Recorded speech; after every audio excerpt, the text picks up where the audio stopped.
कल भी कई बार समझाया गया कि आप ही किसी प्राणी या पदार्थ के पास जाते हो। कोई भी पदार्थ, भौतिक पदार्थ चलकर आपके पास नहीं आता। आता है? नहीं। चाहे देश हो, कहीं भी जाना होगा आपको,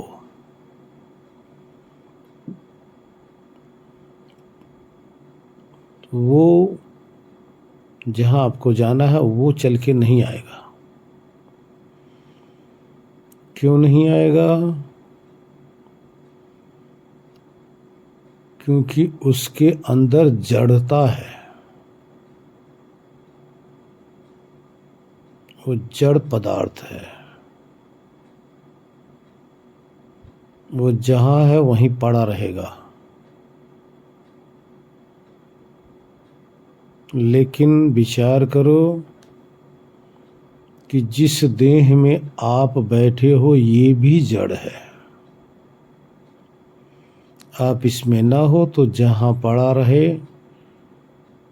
वहीं पड़ा ही रहेगा। वहां से ये हिल नहीं सकता, उठ नहीं सकता, चल फिर नहीं सकता।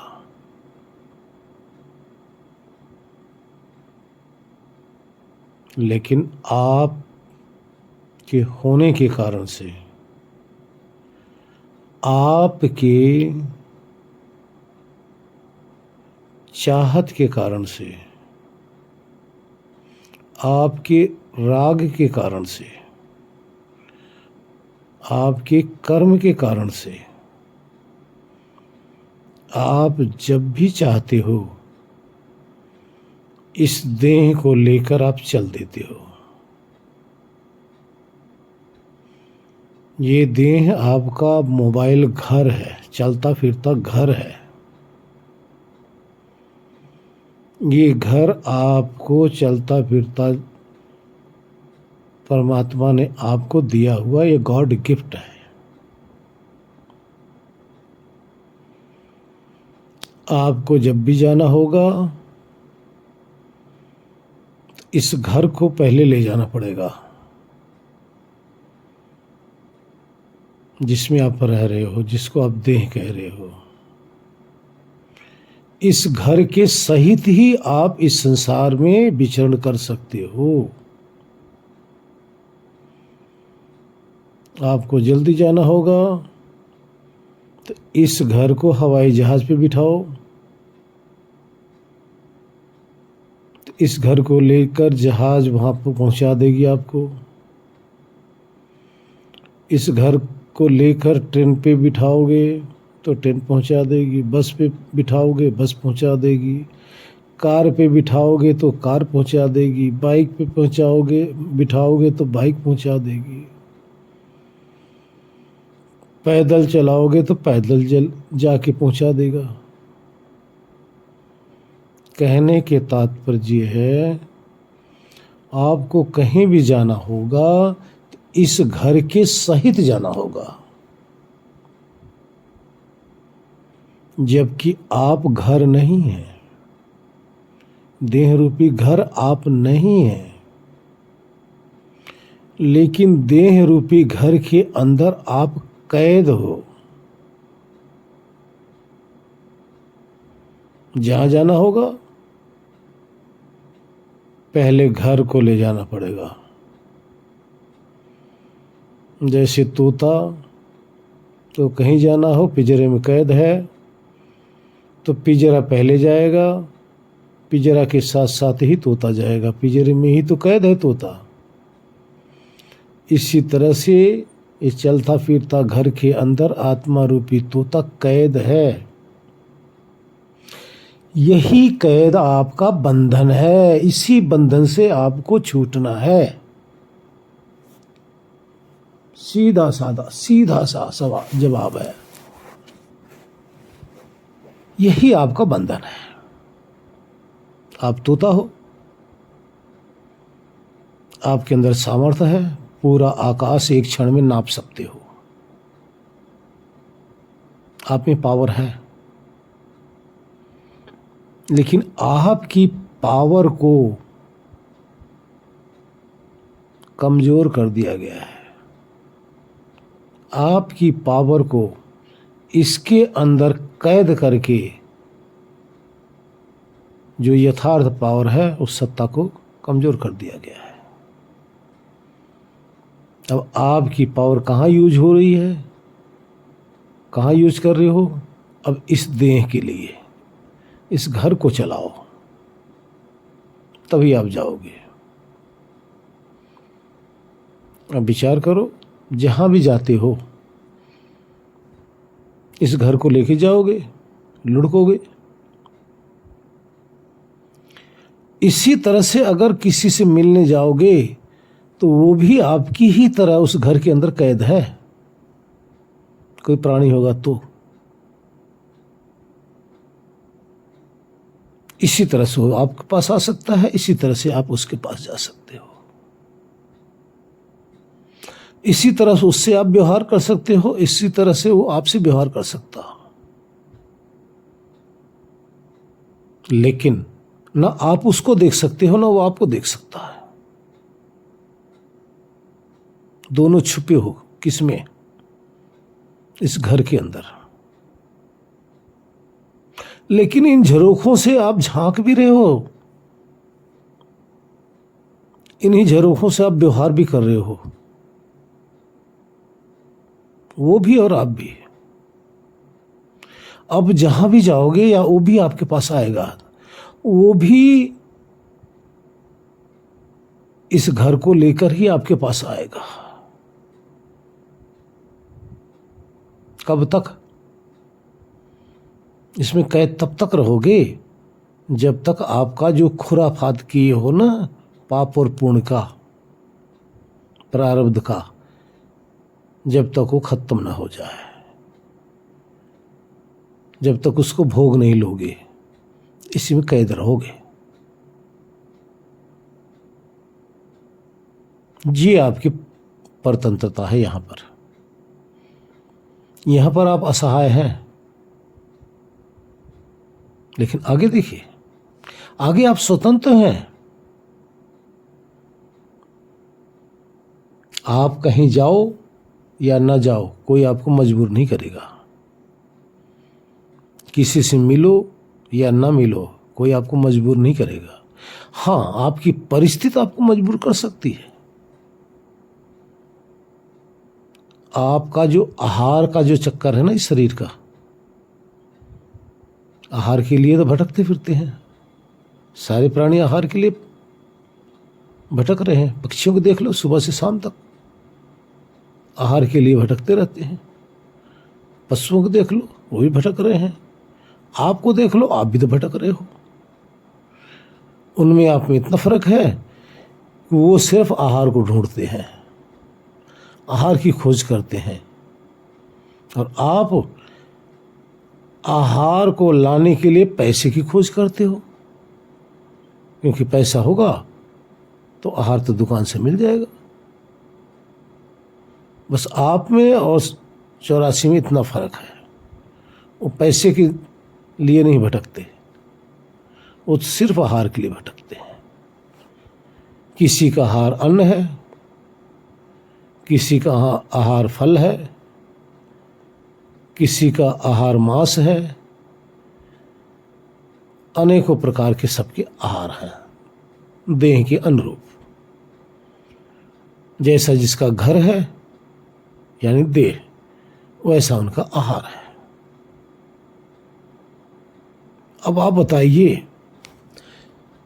कि अगर आप इस देह के अंदर कैद न होते, इस घर के अंदर, तो इस घर का आहार खोजने की क्या जरूरत थी? ये जो आहार आप इकट्ठा कर रहे हो सारा जीवन, किसके लिए? अपने लिए नहीं,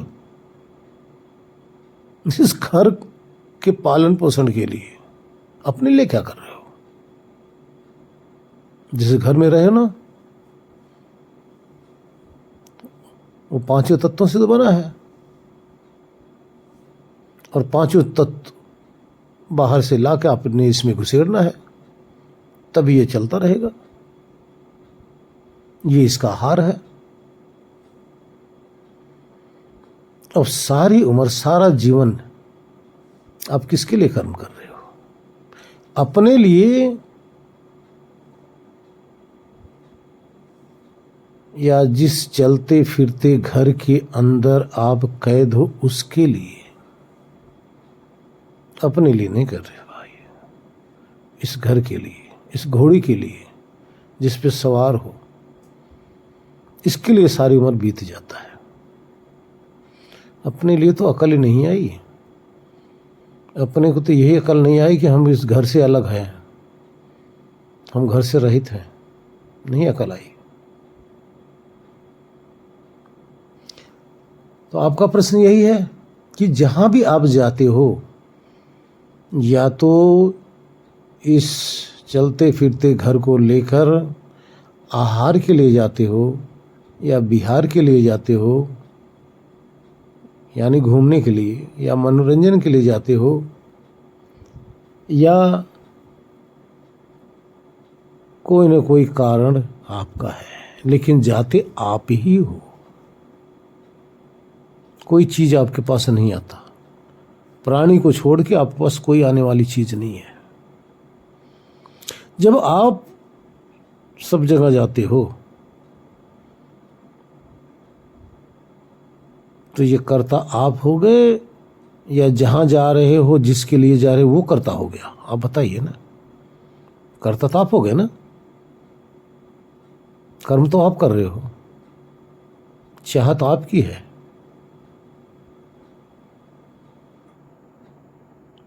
बनिया के पास बोरियों में अनाज भरे पड़े हैं। अनाज अपने आप तो चल के आपके पास आएगा नहीं। उस अन्न की चाहत आपको है, आप ही जाएंगे वहां लेने के लिए, आप ही लेके आएंगे। लेकिन आपको ही इसकी आवश्यकता भी है। इस तरह से हम संसार में रमण करते रहते हैं। कोई आदत का गुलाम है, कोई आवश्यकता का गुलाम है, कोई किसी चीज का। इसी तरह से सारे के सारे इस संसार के अंदर विचरण कर रहे हैं। और एक दिन इस घोड़ी को खिलाते खिलाते इसमें से चल बसेंगे और घोड़ी यूं की यूं रह जाएगी, यहीं दफना दी जाएगी, घोड़ी जला दी जाएगी। ये आपका घर जो है ना, आपके यारे प्यारे एक दिन जला देंगे इसको। आप निकल गए, उनके काम का नहीं रह गए। आप हैं नहीं तो इसका उपयोग कौन करेगा? परमात्मा ने ऐसी व्यवस्था की है। और कोई चीज है, आप घर बना गए, उस घर का उपयोग तो दूसरा कोई कर लेगा। आप अन्न रख गए हैं, उसका कोई दूसरा उपयोग कर लेगा। पैसे रख गए हैं, कोई उपयोग कर लेगा, कपड़े का उपयोग कर लेगा, सोने चांदी का उपयोग कर लेगा, सब चीज का उपयोग तो कर लेगा। लेकिन आपकी ये जो बॉडी रह जाएगी ना, जो लाश रह जाएगी ना, इसका उपयोग दूसरा कोई कर नहीं पाता। हाँ, आजकल कुछ साइंस या हमारे डॉक्टर लोग इस बॉडी का भी उपयोग करते हैं। कोई इसके अंग ले लेता है, तो कोई यही आपकी बॉडी जो है बच्चों को शिक्षा देने के काम आ जाती है। बाकी आपकी ये जो बॉडी है, ये जो घर है, किसी के काम का नहीं है। उल्टा सड़ने लग जाएगा, बदबू मारने लग जाएगा। और इसी के लिए आपने सारा जीवन लगा दिया। मिला क्या? सड़ी हुई लाश, वो भी छोड़ के चले गए। और इसी लाश को खिलाने के लिए आपने सारा जीवन व्यतीत कर दिया है। जबकि इसी से मुक्त होने के लिए आए थे, इसी से छूटने के लिए आए थे। होश युक्त तो आपने छूटा नहीं, बेहोशी में छोड़ना पड़ गया मजबूरी में, आपको यहाँ से निकालना पड़ गया कि भाई तू तो छोड़ेगा नहीं, अब चल यहाँ से, सुधरेगा नहीं। इसी तरह से हम सब कर रहे हैं भाई, सुधर जाओ। जिस घोड़ी पे सवार हो, इसके लिए नहीं, अपने लिए भी जियो। इसके लिए तो कर ही रहे हो, लेकिन अपने लिए अवश्य करो भाई, अवश्य करो। अपने लिए क्या करना है? कुछ ज़्यादा कुछ नहीं करना है। ध्यान दो, सारा विश्व जो रचा हुआ है ये आपके लिए रचा हुआ है। सारा विश्व जो प्रकट है आपके लिए प्रकट है। जितनी भी रचनाएं हैं सब आपके लिए हैं। जितनी भी व्यवस्था है सब आपके लिए है। जिसने भी किया है वो आपका ही मालिक है। इस व्यवस्था से अपना उपयोग करते हुए, उपभोग करते हुए, इस शरीर का लालन पालन करते हुए, इस शरीर से मुक्त होने का उद्योग कीजिए। मुक्त होने के लिए आप प्रयत्न कीजिए, और कुछ नहीं करना, कुछ नहीं करना। इससे छूटना है आपने, इस कैद खाने से छूटना है। यही आपका बंधन है। इसमें दो बंधन है, स्थूल भी बंधन है, सूक्ष्म बंधन है। स्थूल तो आपकी फिजिकल बॉडी हो गई, सूक्ष्म इसके अंदर जो शक्ति है वो हो गई। आप दोनों में बंधे हो, आप इससे छूटो, बस यही जीवन का लक्ष्य है। हरिओम। छूट सको तो छूट लो। मान लो आप सपेरा हो, 10, 20, 50 सांप आप कहीं से पकड़ के लाके अपने घर में रखे हो, और सांप आपके घर में इधर उधर कूद रहे हैं, चल रहे हैं। करोगे क्या? करोगे क्या? पकड़ के तो आप ही लाए हो ना, वो चलते रहेंगे, मौका पाए आपको डसेंगे। इसी तरह से जब आप अंदर बैठ जाते हो ना ध्यान करने के लिए, तो जितने भी संस्कार है यही सांप है, ये बाहर से पकड़ पकड़ के आपने अंदर घुसेड़ा हुआ है। आपने घुसेड़ा हुआ है, दूसरा नहीं। अंदर आप जब बैठना चाहते हो, ये आपको अपनी तरफ आकर्षित करते हैं, आपको बैठने नहीं देते। इनसे पिंड छुड़ाना है, तब तक ये आपको अंदर परेशान करेंगे जब तक ये अपना फल नहीं दे देंगे। फल क्या है? अगर आपने किसी को बुरा किया है तो आपके साथ बुरा जब तक नहीं हो जाएगा ये जाएंगे नहीं। भला किया हुआ है, जब तक आपके साथ भला नहीं होगा ये जाएंगे नहीं। यही कर्म है। ये अपना फल देने के बाद में चले जाएंगे, यही कर्मों का फल है। आप बैठते हो, ध्यान करना चाहते हो, क्यों नहीं हो पाता? क्योंकि अंदर ये जो सांप लपेट रखे हो ना, जहरीले, राग, द्वेष, छल, कपट, ईर्ष्या, मोह, ये सब अंदर समाये पड़े हैं। ध्यान इसलिए किया जाता है, ये दो तरह से जाएंगे। या तो आप जाके संसार में उनको भोग लो, निपट लो। आपने किसी को पीटा है तो पिटवा लो अपने आप को, तब हो जाएंगे। आपने किसी का सर फोड़ा है तो सर फोड़वा लो, आपके सर फोड़े जाएंगे नहीं। आपने किसी को दुख दिया है तो वो दुख दे के ही तभी जाएंगे। बैठे हुए हैं आपके इंतजार में कि आपसे कब बदला लिया जाए,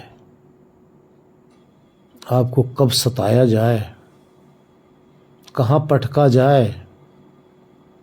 यही संस्कार है, ये आपके अंदर समाये पड़े हैं। आपने किसी को 150 रुपये भी अगर बेईमानी किया हुआ ना, वो भी अंदर बैठे हुए हैं कि आपका 100 रुपये किससे निकलवाया जाए। जो आपसे बेईमानी आपने कहीं किया है तो आपके साथ भी कहीं से छल कपट बेईमानी होगा। ये कर्म फल है, अंदर बैठे हैं। जो कर्म किए हो वो भी अंदर बैठे हैं। यही आप अंदर देखते हो और कुछ नहीं देखते हो। इसी में रागित भी होते हो, इसी में दुखी भी होते हो, इसी में सुखी भी होते हो। विचार करो, अंदर देखते हो तो क्या करते हो? कभी खुश होते हो, कभी दुखी होते हो। शत्रु आ गया अंदर तो क्लेश आपके अंदर शुरू।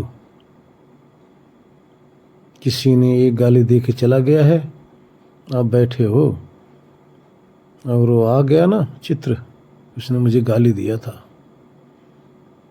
आप अंदर ही अंदर दुखी हो रहे हो। किसी ने आपको प्यार से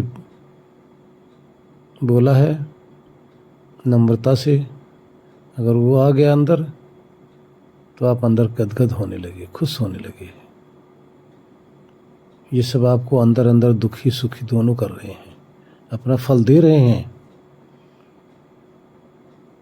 छोटे कर्म हैं तो अंदर फल दे देंगे, सुख और दुख देकर चले जाएंगे।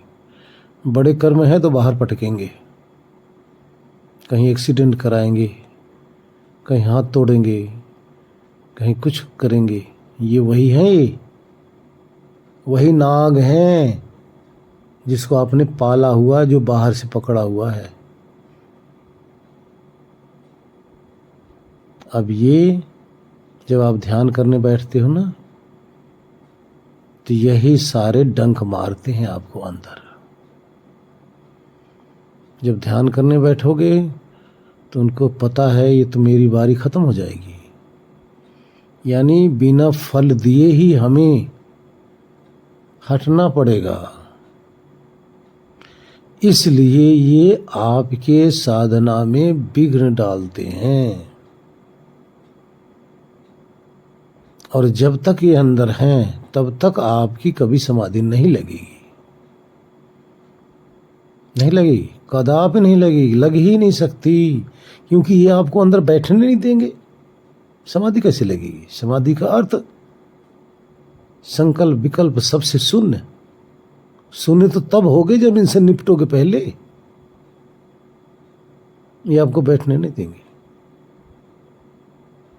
लेकिन अगर आपके अंदर दम है, आपके अंदर विल पावर है, आपके अंदर वाकई चाहत है आत्मज्ञान की या ईश्वर की प्राप्ति की, ब्रह्मानंद की, वो पावर आपकी इनको परास्त कर सकती है। अगर आपके अंदर पावर नहीं है, आपके अंदर इतनी जिज्ञासा नहीं है, तो आप हार जाएंगे, उठ जाएंगे। अगर आपके अंदर इतनी जिज्ञासा है, इतनी लगन है परमात्मा के प्रति, सत्य के प्रति, तो ये लगन अगर आपकी रहेगी तो आप रोज बैठेंगे, बैठेंगे, आएंगे, आपको वहां से हटाएंगे। अगर आप का दृढ़ विश्वास रहा है, अटल होकर अगर आप बैठे रहेंगे ना, तो धीरे धीरे ये कमजोर होना शुरू हो जाएंगे। क्योंकि अपना फल तो दे रहे हैं, ध्यान रखना। ये यहां भी आप अपना फल दे रहे हैं, कहाँ दे रहे हैं कि आपकी समाधि नहीं लगने दे रहे हैं, लड़ रहे हैं ये आपसे खूब। द्वंद्व युद्ध हो रहा है इनसे और आपसे, संस्कारों से और आपके। आप हारोगे या ये हारेंगे, एक तो हारेगा ही हारेगा। जो हार गया उसका पतन हो जाएगा, जो जीत गया वो बाजी मार ले जाएगा। अगर आप साधना में रोज बैठते हो, मत लगे ध्यान, कोई जरूरी नहीं कि ध्यान आपका लगी जाए, क्या जरूरत है,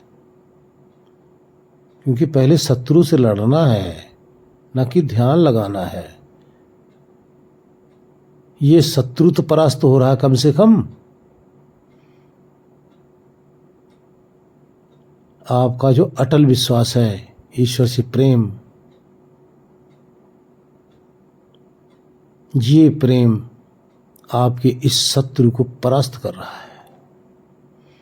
धीरे धीरे 2 दिन, 4 दिन, 10 दिन, 20 दिन, महीना, 2 महीना, 6 महीना, साल, 2 साल, 3 साल, अब जितने शत्रु इसमें होंगे उतना समय आपका ज्यादा लगेगा, और जितनी लगन आपकी कम होगी उतना ज्यादा समय लगेगा। जितनी लगन, जितना ज्ञान और जितना प्रेम आपके अंदर ज्यादा होगा,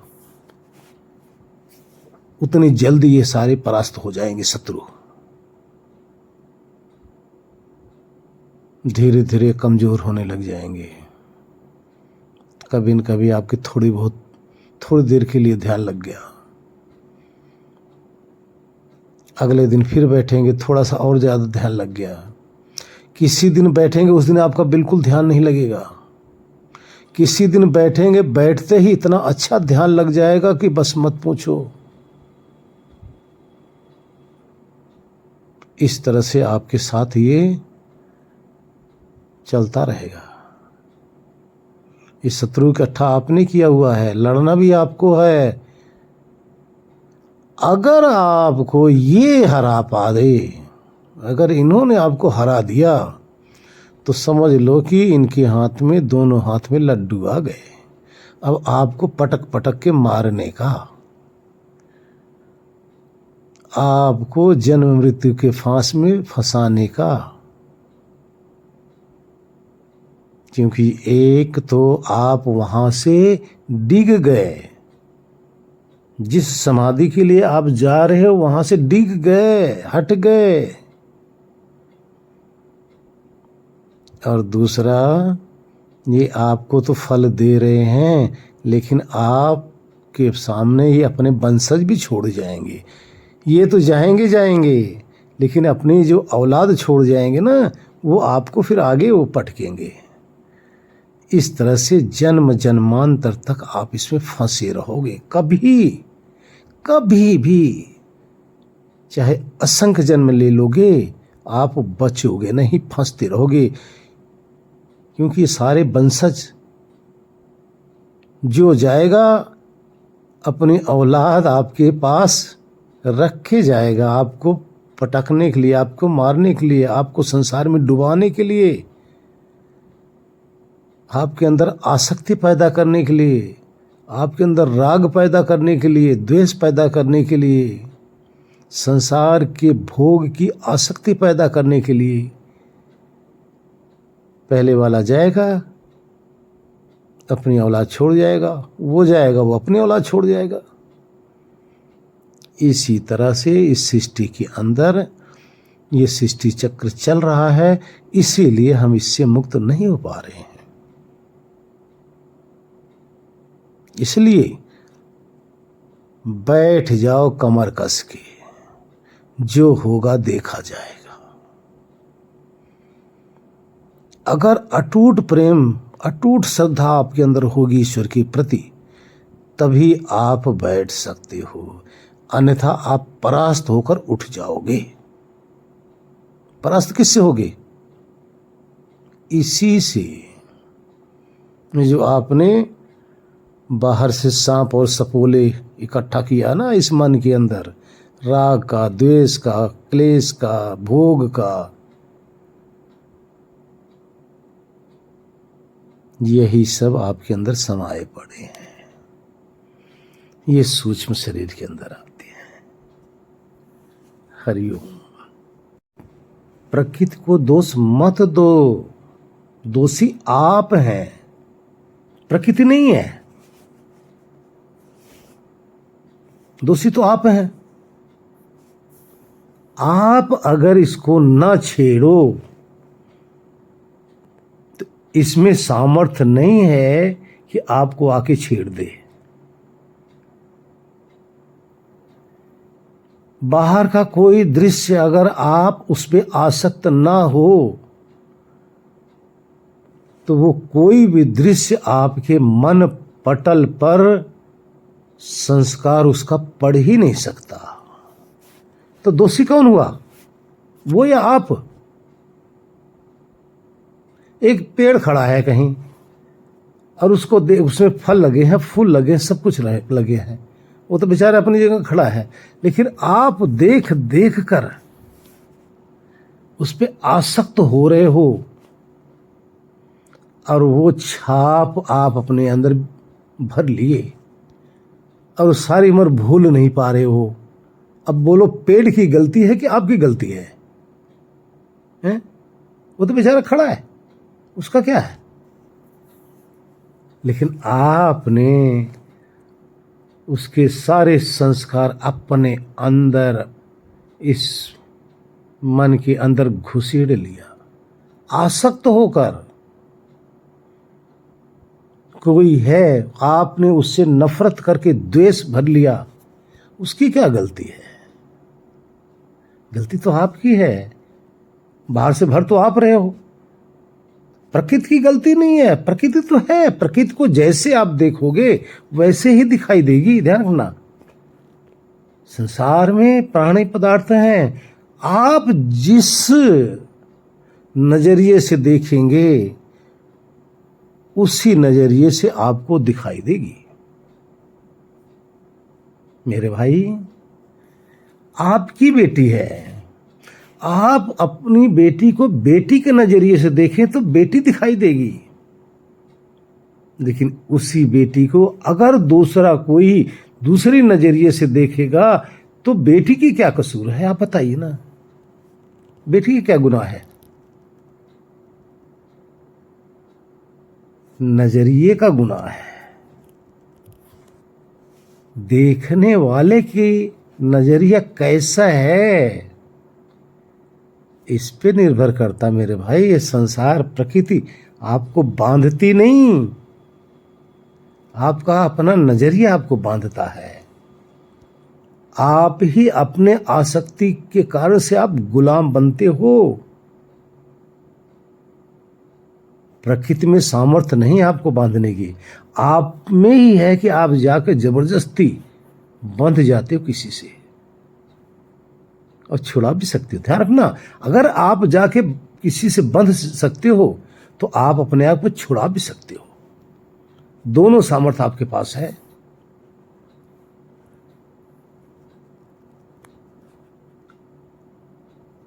अगर आपने अब तक बंधा हुआ है संसार में, जन्म मृत्यु के फांस में, मोह के और राग के फांस में, तो आज ही इस फांस को आप तोड़ भी सकते हो। हट जाओ उससे, राग छोड़ दो, मोह छोड़ दो, उनकी आसक्ति छोड़ दो, यथार्थता को अनुभव करो, अभी छूट जाओगे। लेकिन आदत जो बिगड़ी हुई है ना, इस तरह से हम सारे बंधे पड़े हैं। यही बंधन का कारण प्रकृति स्वतः नहीं है, हम हैं। आप बताइए, एक कसाई के दुकान पर मरा हुआ बकरा टंगा हुआ है, खाल उसकी निकली हुई है, टंगा हुआ है, उसके अंदर आंत फांत सब निकले पड़े हैं। अब आप बताइए, वो जो मरा हुआ बकरा वहां टंगा हुआ है अब उसकी क्या गलती है कि आपको खींच ले वहां? आपको खींच सकता है अगर आपके अंदर ज्ञान है तो आप उसको अपना भोजन नहीं बनाएंगे, इस शरीर का आहार उसको नहीं बनाओगे, क्योंकि वो भी किसी का शरीर थी। लेकिन अज्ञानी लोग उसको अपना आहार बनाते हैं। अब आहार लेने के लिए कौन जाता है? बकरा आता है या जिसमें आसक्ति की जो सहित है वो जाता है उस मांस को लेने के लिए? वो लेके आते हैं, बनाते हैं, इस शरीर में डालते हैं। शरीर को किसके? उस बकरे के शरीर को, मुर्गे के शरीर को किस में डाल दिए? दूसरे के घर को छीने अपने घर में डाल दिए। इसी तरह से ये हमारे और आपके ऊपर निर्भर करता है कि हम कैसे क्या करें, कैसे रहें, कैसे अपने आप को बचाएं। प्रकृति हमें मजबूर नहीं कर रही है। शरीर, हाँ, शरीर के अंदर जो व्यवस्थाएं हैं, शरीर के नियम के अनुकूल हमें चलना पड़ेगा, मजबूरी हमारी। इसी मजबूरी से हमें निकलना है। जब शरीर नहीं तो कर्म कहाँ, भोग कहाँ, कुछ नहीं। इसलिए शरीर से बच। हरिओम। जैसे हमारी शरीर पे कोई आघात करता है, जो कोई चोट करता है तो हमें दर्द होता है, इसी प्रकार से समस्त शरीर के अंदर विद्यमान जो चेतना है सबको इसी तरह से फीलिंग होगी,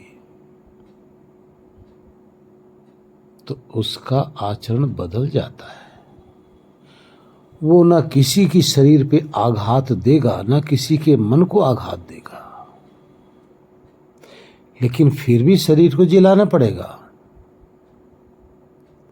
तो ऐसा कर्म करेगा कि उसके अंदर अपना शरीर को जिलाते हुए भी किसी की हानि नहीं करेगा, लेकिन जिसको सिर्फ स्वाद का मतलब अर्थ है, वो सभी शरीरों को खाता हुआ, इस शरीर के अंदर डालता हुआ, उसको किसी के प्रति कोई दर्द नहीं होगा, कोई दुख नहीं होगा।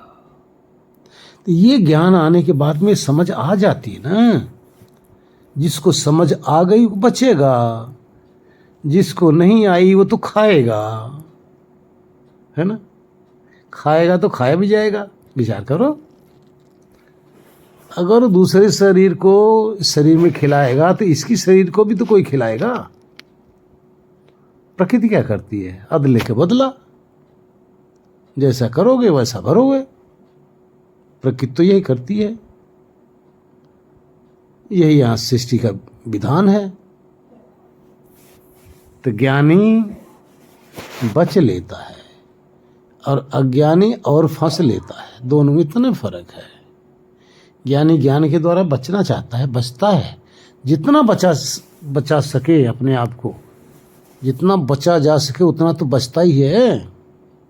अनजान में कुछ हो जाता है वो तो प्रभु जाने, लेकिन अपनी तरफ से तो जानकर कोई पाप कर्म नहीं करता, किसी को नहीं सताता। ये ज्ञानी का आचरण हो जाता है। अज्ञानी तो को पता है दूसरे को ठगना, दूसरे को चोट पहुंचाना, दूसरे को लूटना, दूसरे को मारना, दूसरे को काटना, यह ज्ञानियों का धर्म है। हरिओम।